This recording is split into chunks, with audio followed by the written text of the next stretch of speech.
we shall begin to try to give a more or less complete picture of the questions of social and political economy that humanity today must set before itself.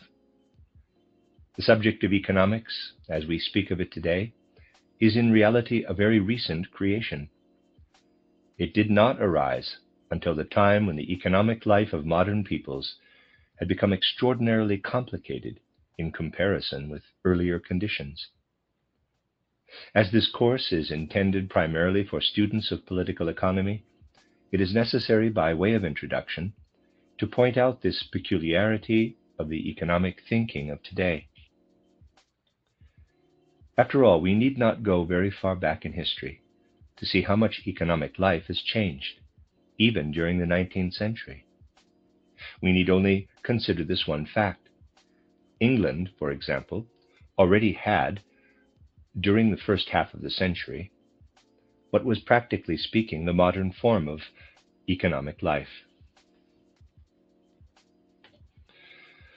There was comparatively little radical change in the economic structure of England in the course of the 19th century.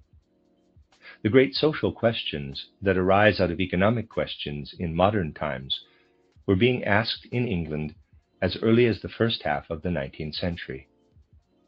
And those who wanted to think about social and economic questions in the modern sense could pursue their studies in England at a time when in Germany, for instance, such studies would have remained unfruitful.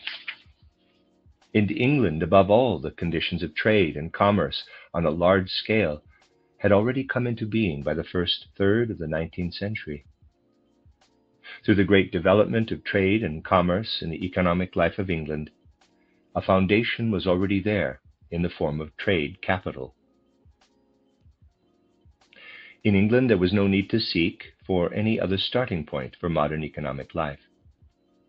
They simply had to go on with the trade capital resulting from the consolidation of trade and commerce, even as early as the first third of the 19th century.